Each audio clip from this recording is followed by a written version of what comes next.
So, tonight's speaker, I'm delighted to welcome Professor Sir Peng Tee Khaw back to his alma mater because he qualified from the University of Southampton Medical School in 1980.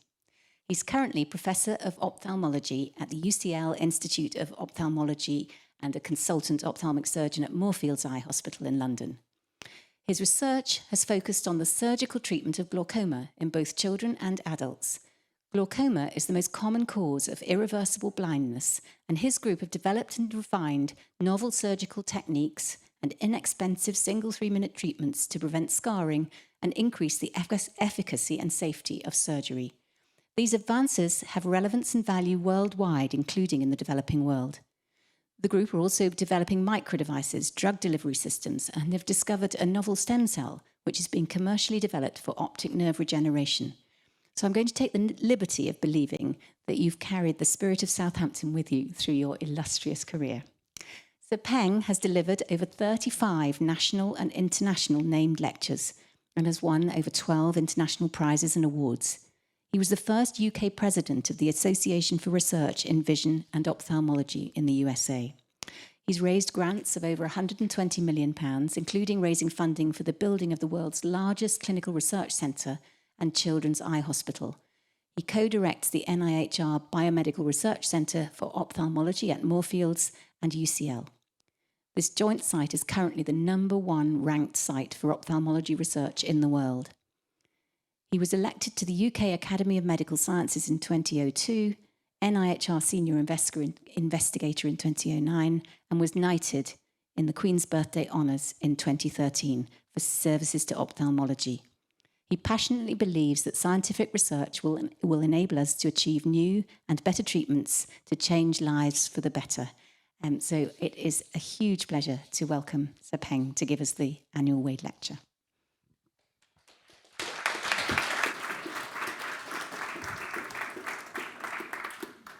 Well, thank you very much. No, sorry.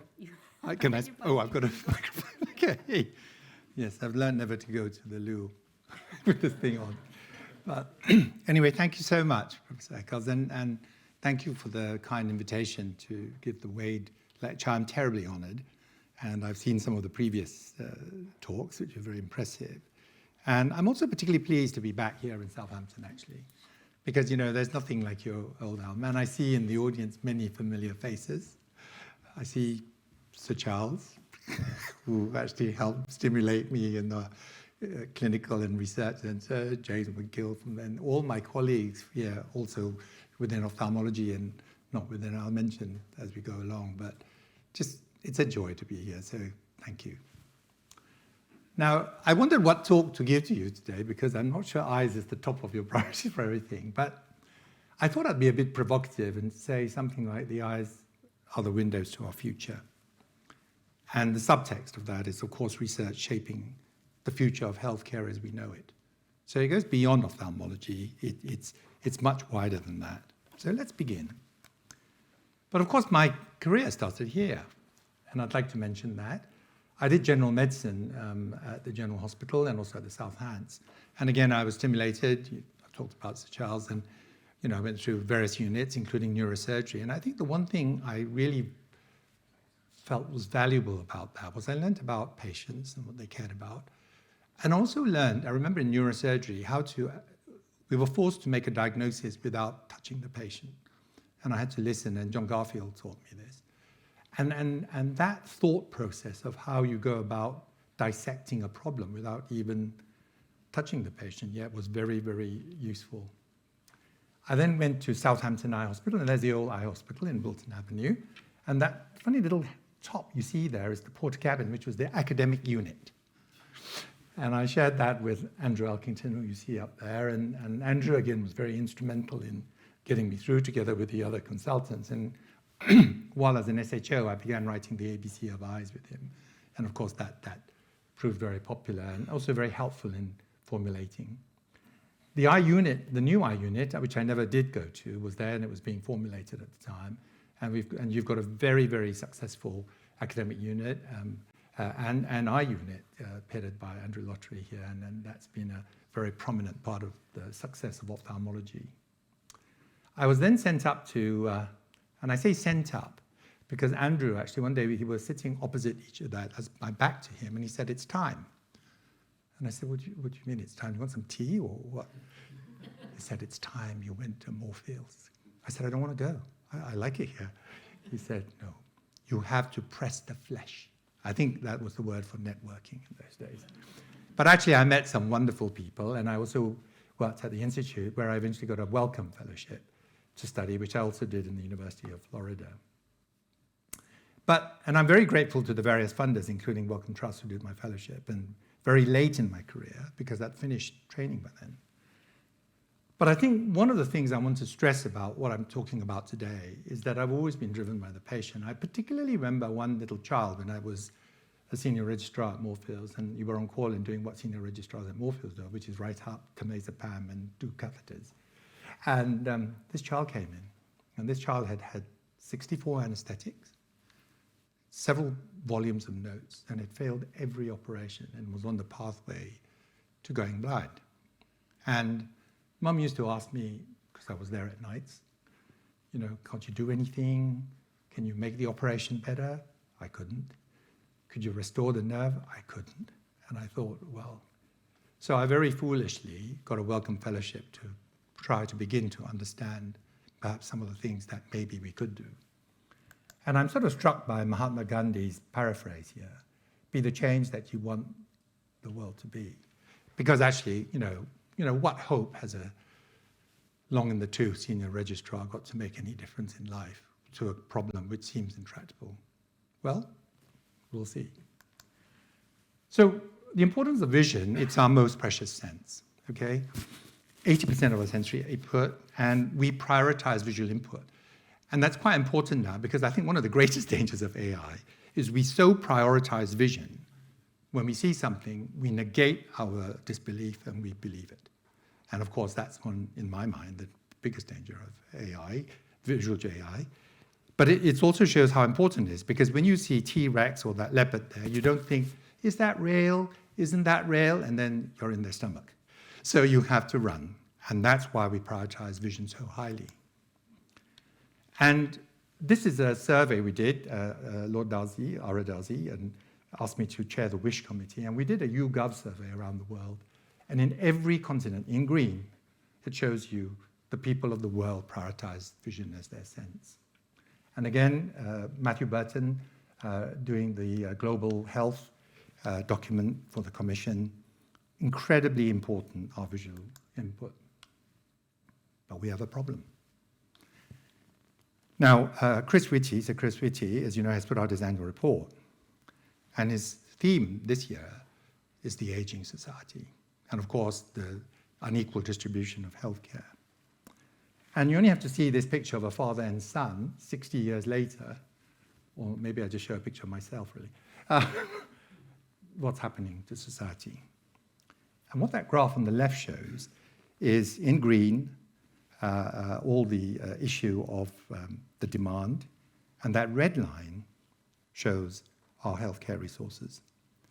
And that little graph, which you can't see the things of, showed on the top, ophthalmology being the most common reason for an outpatient visit now in the NHS. Now, I was part of Dame Sally Davis's when she was chief medical officer before Sir Chris took over. And the title of her review was NHS 2050. And we talked a lot about equity. But the problem is, when demand exceeds resources, equity is the first thing you throw out the window. So at the end of the session, Sally does this to this group of experts, except for me, of course. I want you to summarize the whole week's discussion, the white paper, in 3 words. Well, I quickly tried to hide behind the corner there, but Sally said, "You start, Peng." So I said, "We've been discussing equity, we haven't got enough resources. So my 3 words are equity through innovation. If we cannot innovate in healthcare, we can't achieve equity. And therefore, research is essential. And we'll start from that point. Now, we all have a best before timestamp, except we can't look and see what our particular date is. And vision and the eye and the brain is an extremely expensive system. 1% of your body weight, but it consumes 10 to 15% of the glucose from the last meal you put in your mouth. That's a huge consumption.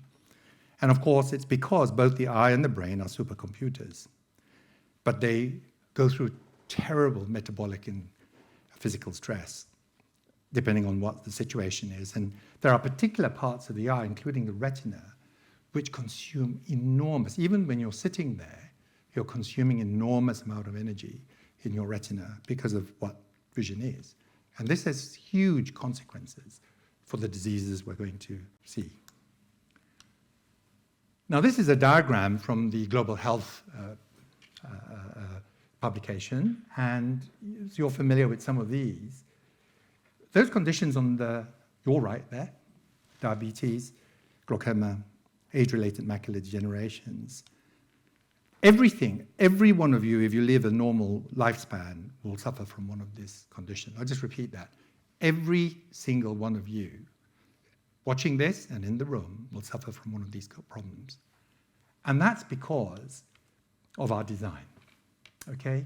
Our evolutionary legacy means that our retinas and other cells are under huge metabolic and toxic stress. And so with time, things develop. And that middle thing, which I'm going to talk mainly about today, is the disease I'm interested in. It's called glaucoma, okay? And it's a funny disease because it's like most diseases, related to aging, but very complex. It's the nerve that deteriorates and the ganglion cell layer, the nerve layer, and yet problems occur at the front of the eye where that little diagram is of our little outflow mechanism. So it's very hard to tangle out a disease like this. So even in a child like that where the pressure's high and you know what's going on, as a broad disease around the world, we need to understand what on earth this complex multigenetic disease is. And there it is, a group of diseases, the number one cause of blindness, huge numbers affected. What's the common pathogenesis? Huge increase in numbers with age. I mean, you could say this for many other diseases of the human body. But there's a very human cost as well. And that little girl there is one of my patients, and her eyes have been aged prematurely by 70 years because she's got inflammation, which has given her high pressure, has given her cataracts, she's lost her sight from one eye, and she's now nearly blind in the other eye from a mixture of cataracts. She's got very high pressure, she needs surgery for glaucoma, and she's just talking about what it means. I was just going to ask you, really, compared to maybe 3 years ago or 4 years ago, do you think your eyesight's different? Yeah, definitely. A lot? Yeah. Okay. I can't read without... You can't read? No, I can't read. Do you miss that? Yeah. What about people's faces? Yeah, recognising people. That's difficult now, Yeah. is it? Unless they talk and I recognise their voice. But Really? yeah. Can you see Mum's face now? No. Not if I can. And what about the things that she used to do and doesn't do? I think it's the drawing, because she's a very, very good artist, and that's the big thing you yeah, she notice. used to do some wonderful drawings for me, and I do miss that. I think it's that, the art. And you just don't do that anymore. No, not really. So what were you saying, Rhiannon? Don't make any mistakes. So please don't make any No, mistakes. no. No, okay. No pressure. No. Just okay. Oh, All right. Okay. Oh dear. She said that because she heard that I don't sleep much when I work, so she wanted to make sure I got a good night's sleep before I operated on her in the eye. And we'll come back to that later. But I think what that sums up. Now, the thing about the visual system is very few of us in medicine have the opportunity of actually looking in on a tissue at such detail. We have this wonderful technology now called ocular coherence tomography. And we can see the individual layers of the neural retina, the cells, and now we can look at function. And not only that, we can look at the individual cells being affected, and we can interrogate them as to what's happening. And if you give a treatment such as gene therapy or stem cells, you can track this. And you can track the nerve fiber layer, like in the brain. This is what I used to dream about, journey into the body. You can look at its neurometabolic function, and you can even superimpose visual testing on top of the anatomy. Now, this is very profound. The plus side is you get lots of data. The downside is you get lots of data. What do you do with it? Well, Biobank, some years ago, I got a phone call from Biobank saying, would you like to do the eye measures on the last 1/5 or more? I think my answer to that was, is the Pope Catholic? When can we start? And basically, we set about, and that's Paul Fosterday, who actually did all the hard work, and Andrew's the co-chair of the Biobank Eye Group, and we set about looking at ways we could speed it up. Now, the problem is, examining people in the NHS takes about 2 or 3 hours, but of course, we had to do it very quickly. So, we have to do the sequence of events very quickly, and we got it down from 3 hours to 10 minutes. One eye. And this has been a treasure trove. And this is also translated into other things. For instance, we've got something called a Hercules project during COVID, healthcare exemplar of recovery with the engineers and the healthcare airflow, to see how fast we can get people through these sequence of examinations. We did it in 10 minutes on one eye, and we're trying to optimize that so on a national scale, we can cut through the waiting lists and do that. So there are things that you learn from there. We had to raise £500,000 for each minute we spent with the patient. That's hard work.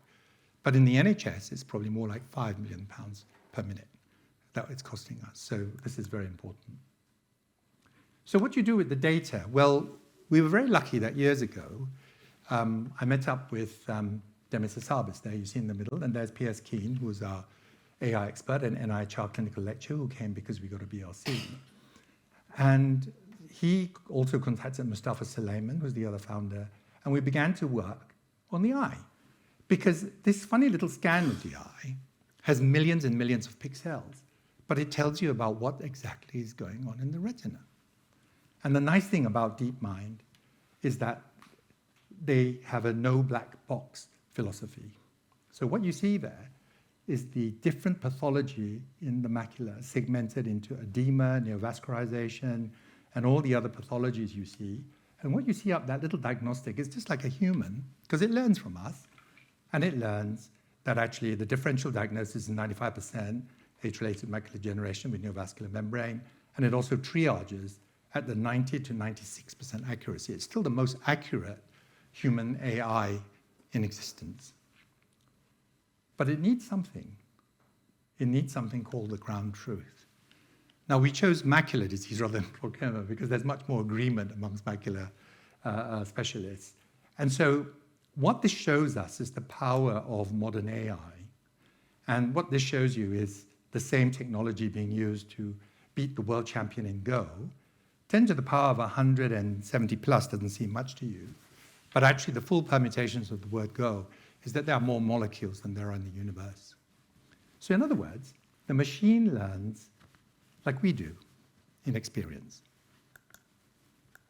But it can look at the image and read it much faster than a human reader. And also, it's like going to a doctor that's had 1,000 lifetimes of experience, not one. And that's why I think it's exciting, because it allows potentially for equity. You can get that expertise from anyone, but you need the truth.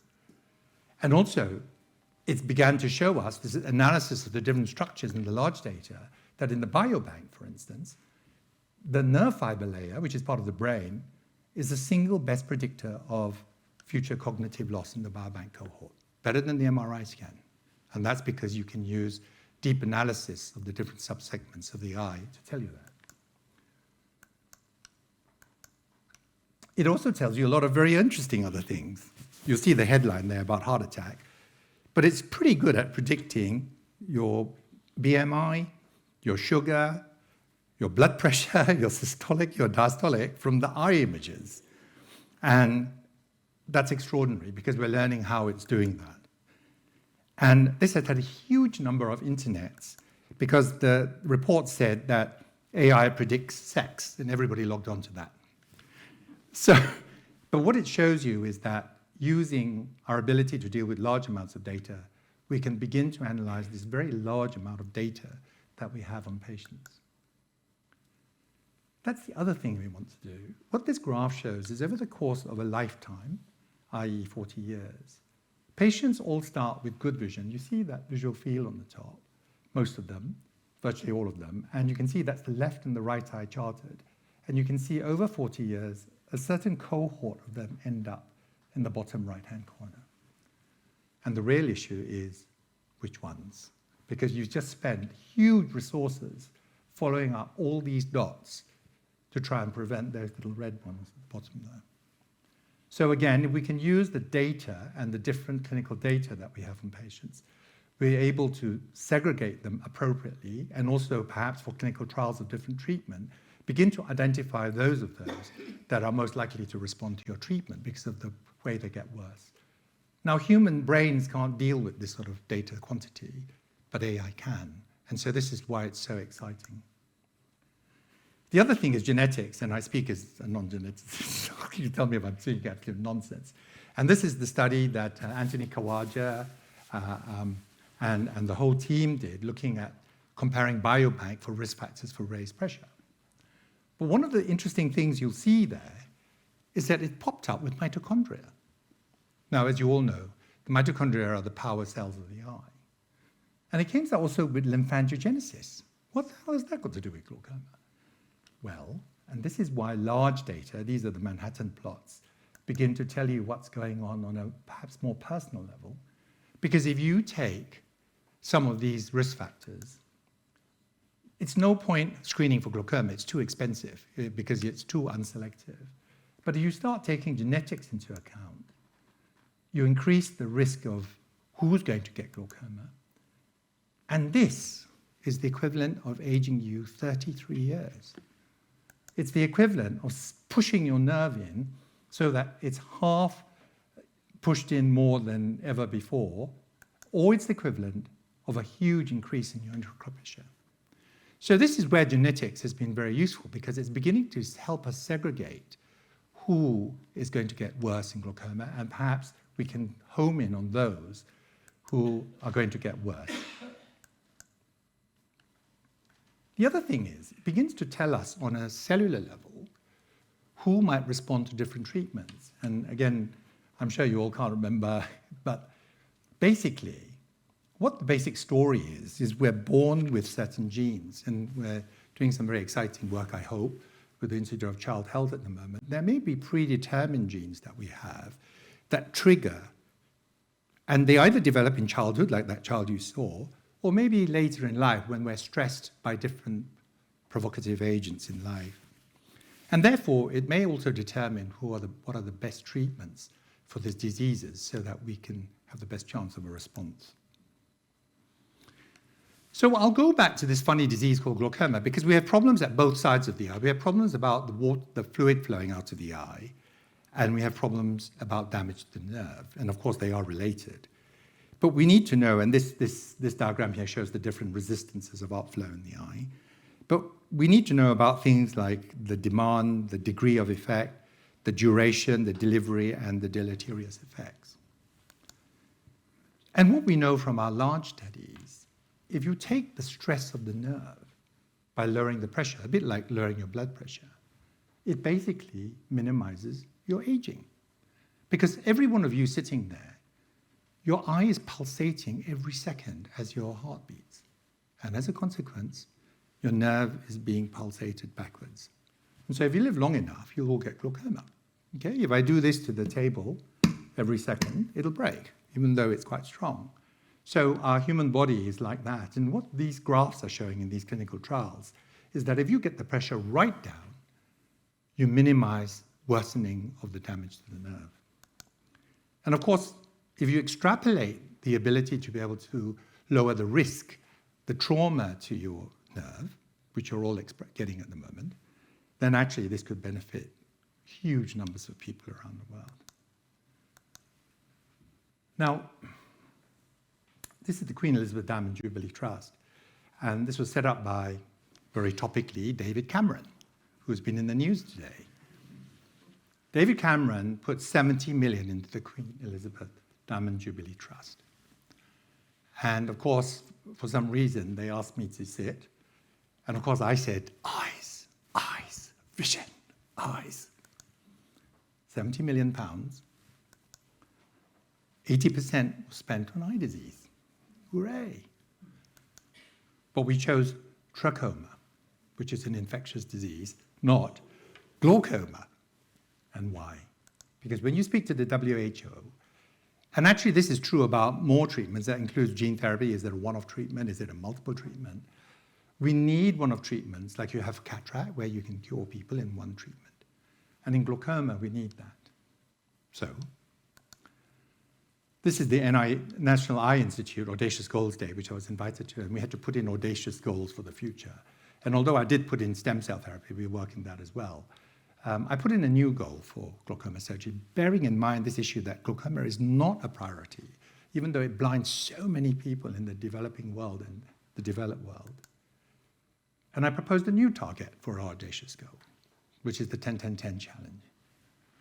To achieve a pressure of 10, in which you probably don't get much damage, which is the lower limit of normal, to make it work for 10 years, but to do the operation in 10 minutes. Now, that's a little bit ambitious, that one. But there's a reason for that. If you can't catch the attention of policymakers, you can't change things. And so 10-10-10 has caught on quite nicely, but it's hard to achieve, of course, because you need a lot of technical innovation, including all those things you see on the right there. And you need the 6 S's. You know, I'm sorry, I'm a bit sort of simple and minded, but people remember things, you know, safe, simple, speedy, scar-free, stable, and sustainable. And scar-free, because if you make a little drainage hole and it scars, it fails. Okay? And again, through research, you remember that little child I told you about who'd failed every operation. These operations were dangerous because the eye went very soft for a bit. We were using anti-cancer agents to soak the area, and that meant it didn't heal. And so we went back to the lab and redesigned an entire new method of doing glaucoma surgery.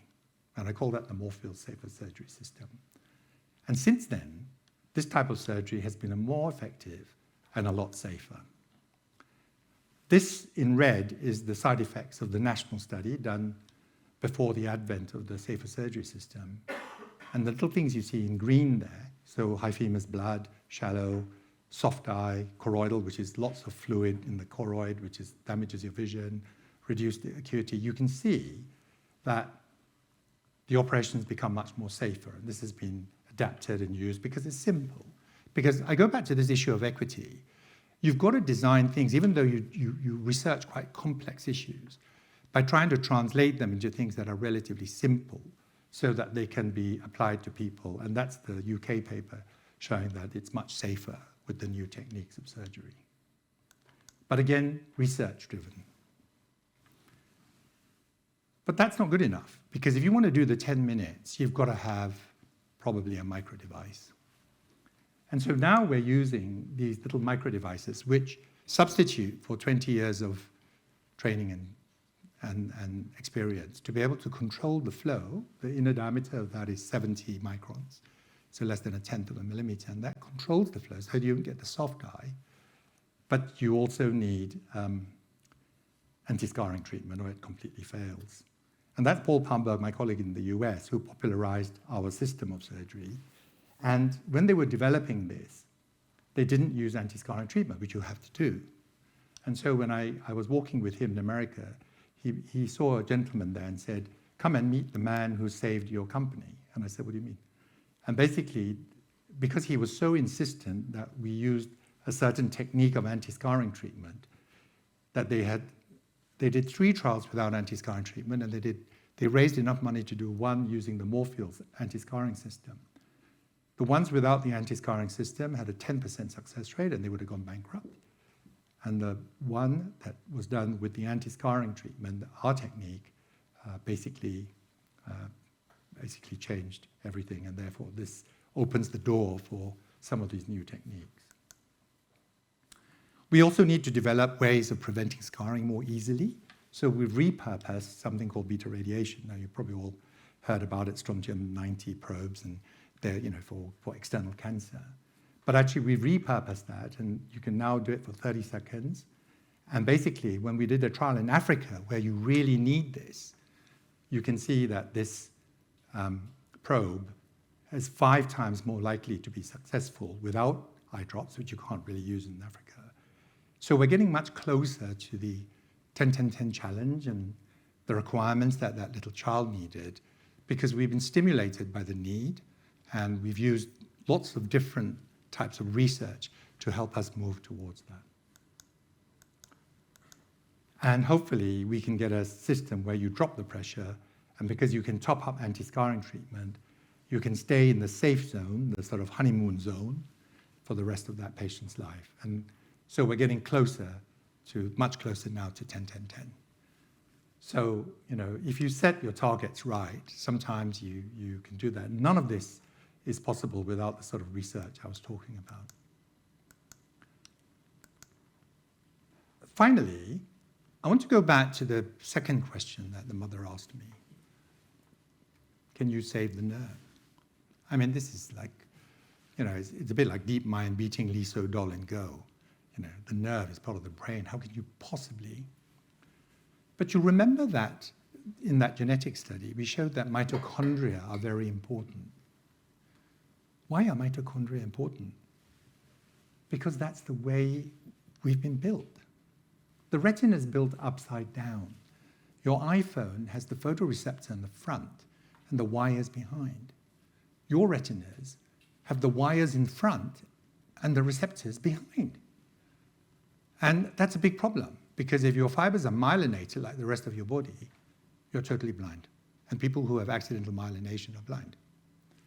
So the price we pay for our reverse evolution is the fact that we've got our wires crossed in the wrong way around. And the problem with that is we've got to demyelinate our optic nerves and the nerves in the eye.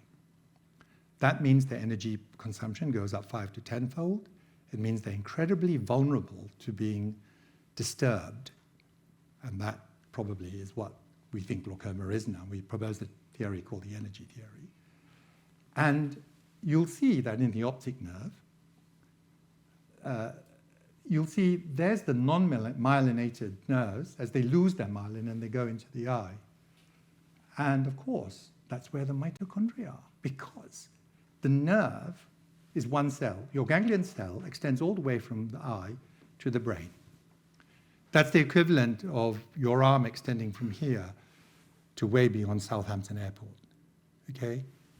That's a hell of a job.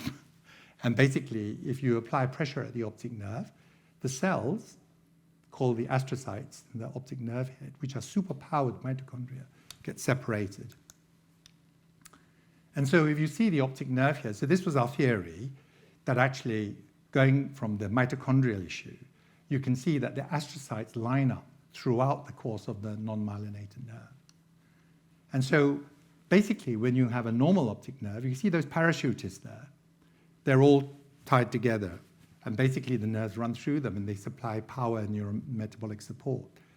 And when you have pressure on the nerve, they all split up because they can't take the pressure. And that's our neurometabolic theory of glaucoma.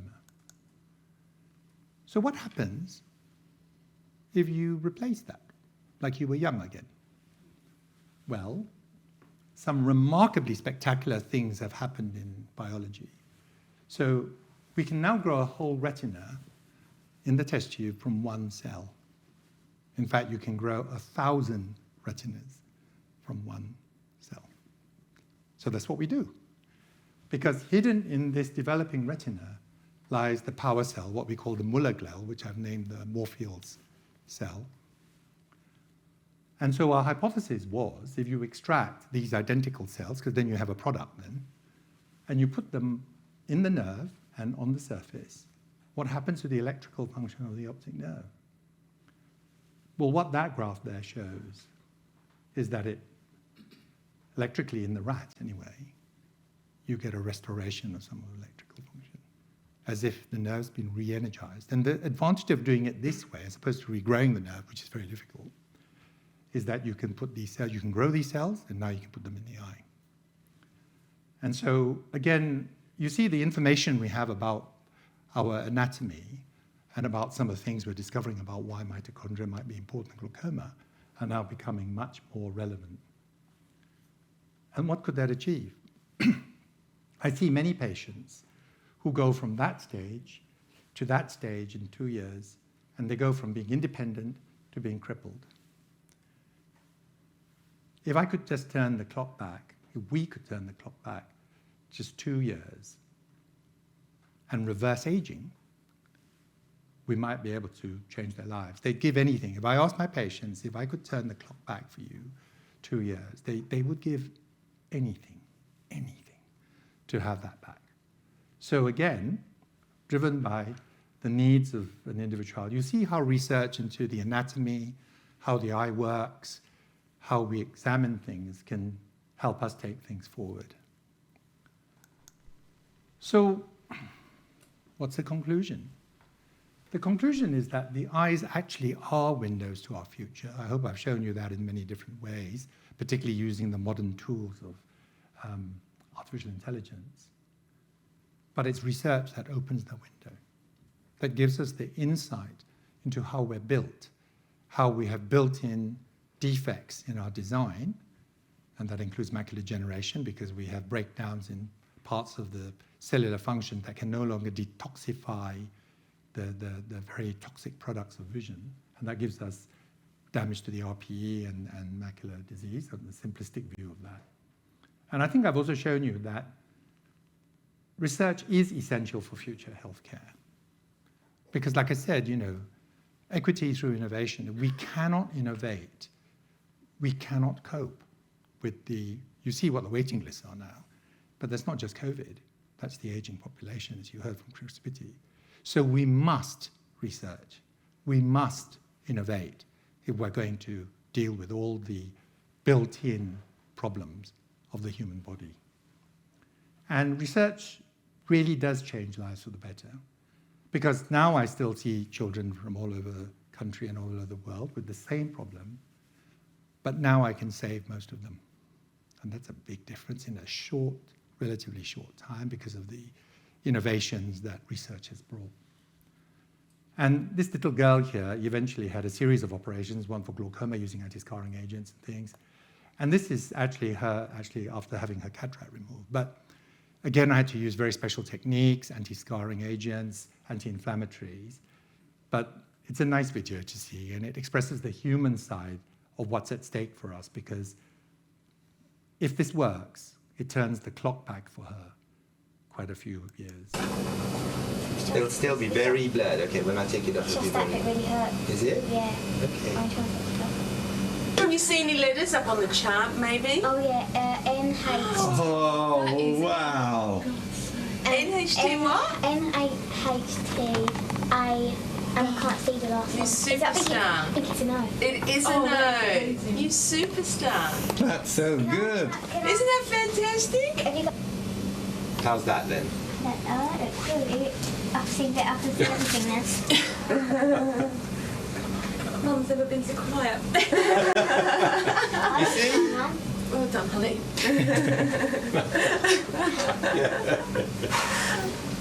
They're going to make me cry now. No, I don't make me cry. Different. Yeah, very different. Thank you. I can see details now. Do you want you to do for me tonight if you can? Picture. Yeah. You can draw for me. You can draw a picture for Professor Khaw. You will. We're just back. The whole weekend has been so bizarre. Why? Well, the community, I think, as well. Everyone knows what's happened to Rhiannon, and the stream of people at the weekend, people just knocking on the door. Is it true? Is it true? Can she see? And everyone's just so delighted for you. Can you remember? But I will never forget that day for the rest of my life. I mean, you've got wonderful days like when you get married and the birth of both of them. Oh, I'd have to say that was probably her birth, yeah, along those 4 days, marriage, births and that. I don't know which order. Probably Friday. You see, when you watch that video, you just forget about the science and you just think about the human side of medicine. But what it does show is that research underpins everything.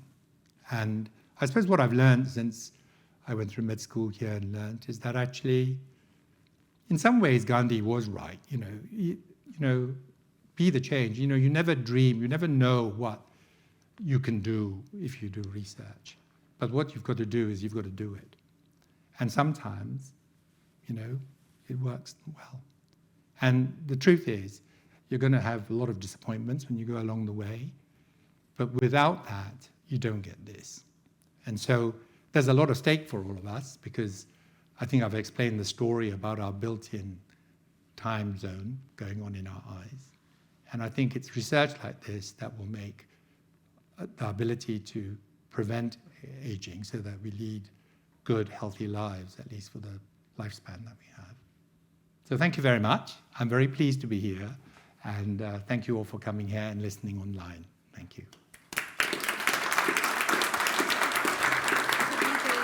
Yes.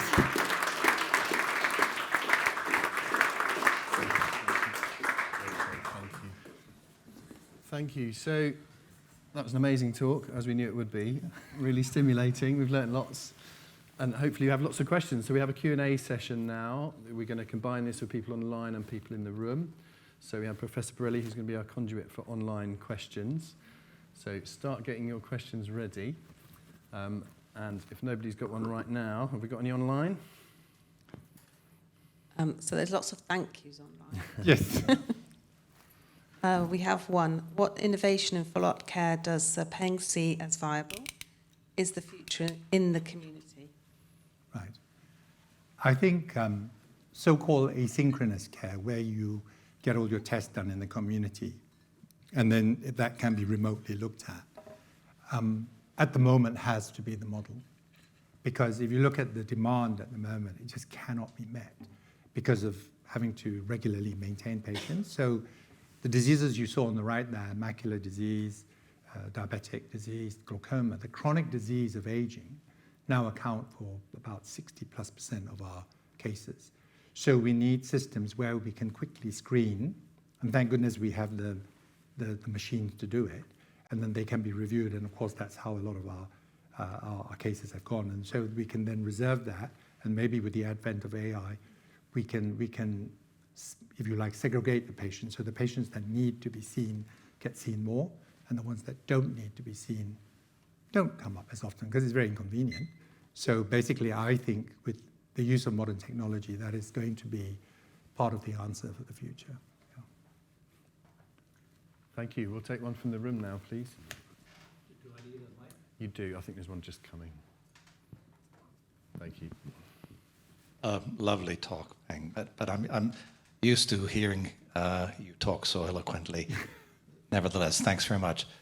One of the challenges which I've come to appreciate is that as our ability, the science, the technology, the data analysis has grown, sadly what hasn't followed is the enthusiasm amongst young doctors to perhaps follow with the same enthusiasm that the likes of you and me have expressed during our career.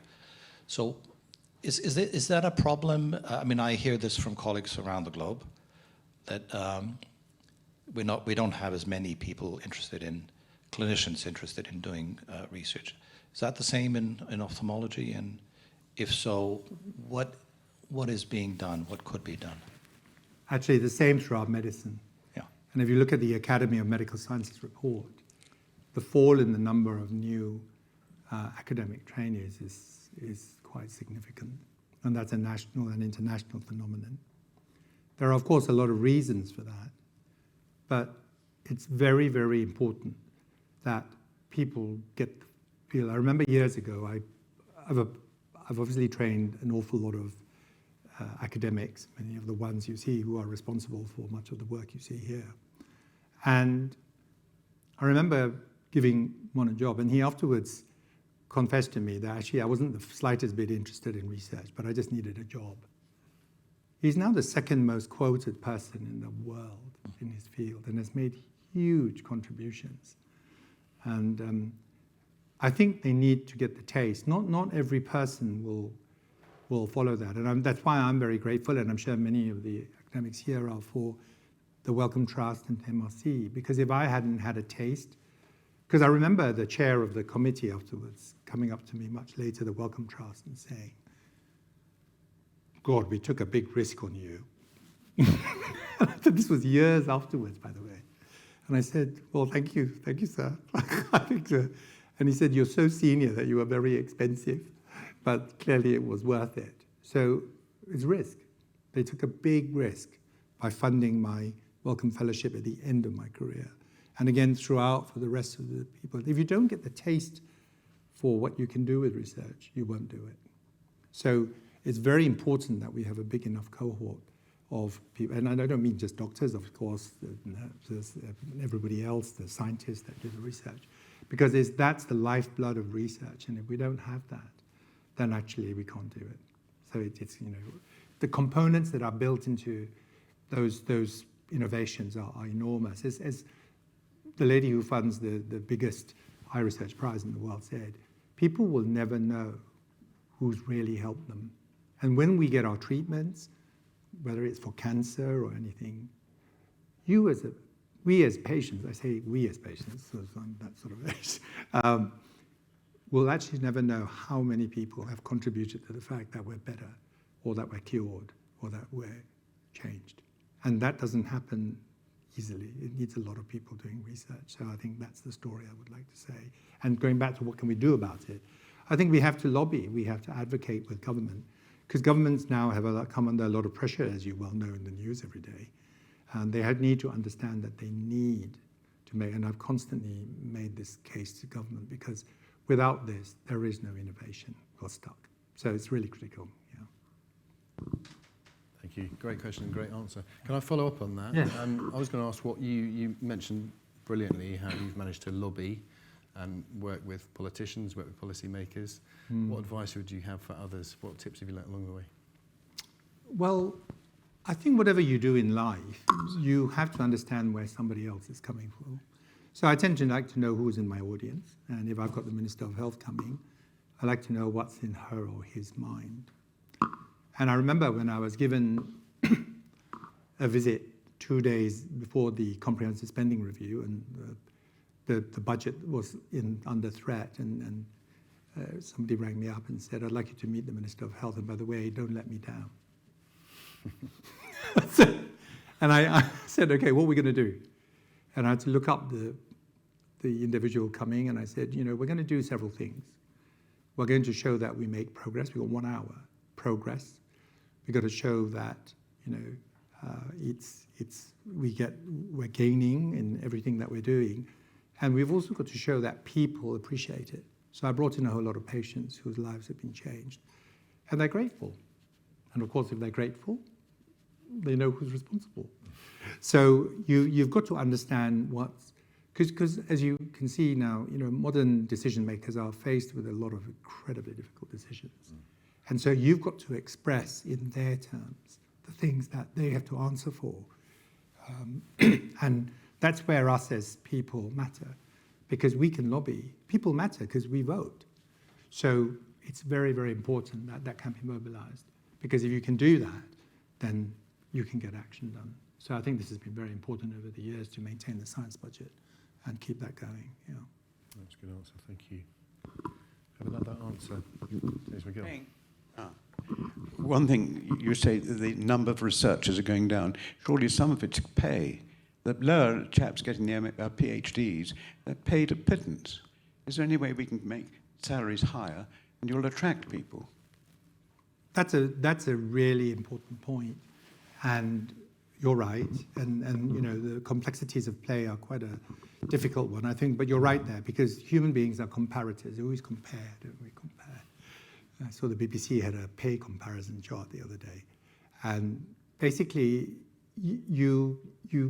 I would say most academics aren't primarily motivated by pay. But on the other hand, if you have a huge disparity between them and their contemporaries, you're going to have a problem. So again, that's part of the lobby system that you need to bring in there. I mean, if you look at AI at the moment, some of the companies I work with, have a different story. They have an average salary of 160,000, and that includes the person who cleans the loo. So, we live in an imperfect world, but research is still terribly stimulating, and again, it's up to us to really try and make sure that all those issues are addressed, and that we can reward people appropriately for doing what's really vital research. Thank you. Questions online. I'm going to bring the timeline back even further. So obviously we educate medical students, and we give them a research experience as part of their education. But again, nationally, we're seeing a real plummeting in the number of students choosing to take an intercalated master's degree. Yes. Many of them citing the cost of living and the fact that they want to get through and earning. So I'm just wondering what your views are about how we best give students a research experience, and whether there are ways that we might be able to help the students take that year out mid-course. I was part of the cohort that did a 1 year in the lab, and I did oncology, actually. But and that was very helpful because it introduced me to some of the difficulties of research, but also some of the very interesting aspects of research. Now that was sort of at that stage it was intercalated, and it didn't cost me time in my medical degree to do that. It was part of my training, and that potentially was useful. I think you do need to give people a taste, and of course that's very dependent on their experience as well. So I think who they go with and what they do, you from your teachers, and I've talked to you about through the ages how I've met up with, I didn't have time to mention the many of them who have been instrumental in sort of keeping me inspired right from my medical student time up to doing what I do now. And I think they also need to see role models. I think people make decisions in life, and if they see people who are doing, enjoying what they're doing and clearly incredibly stimulated by what they do, and also, I suppose, in medicine, to see that it makes a difference, then I think they themselves will be stimulated. Not everybody wants to do research. Some people are fantastic, they do their clinical work and they do their own form of research. But I think they need to see role models. They need to see it more. They need to feel it, because it is, once you get the bug like I did, because I'm just insatiably curious about things. I just want to know how things work and how to make it better. And as you can see, if we hadn't been driven by the terrible needs of our patients, I don't think I would have had the stimulus to go through all the things I've done. So they do need role models. They need to see that and they need an environment that's supportive enough that allows them to do their research. And so I think in medical schools, that's what you need to continue to do. You need to show them the role models. You need to give them the experience and the taste that research is so gratifying and rewarding. Not always. It's sometimes very difficult. But I think that's the thing, because if they don't get that experience, they won't follow it. Yeah. Thank you. I'm going to take a question from online, just for equity. Yes. I'm excited to see the possibility of non-drug intervention for glaucoma in Africa. How far in the future do you think this may be available? I think the challenges to distribution and everything are issues of understanding market, because it's very expensive to develop these treatments. But on the other hand, I want them to be available in Africa. So as people often say to me, you forgot 1 out of 10, it's got to be $10, okay? And actually, frankly, I would rather it was. I mean, all these things that we're inventing, honestly, I'd rather everybody had them and we didn't make any money, so to speak. But you've got to make some to be able to keep it going. So, and get investment so that, which is beyond, our capability. So I think it's distinctly possible. I really do. I think we're much, much closer to 10-10-10 than we ever were. And I think with the right adaptation of anti-scarring treatment, the devices are nearly there.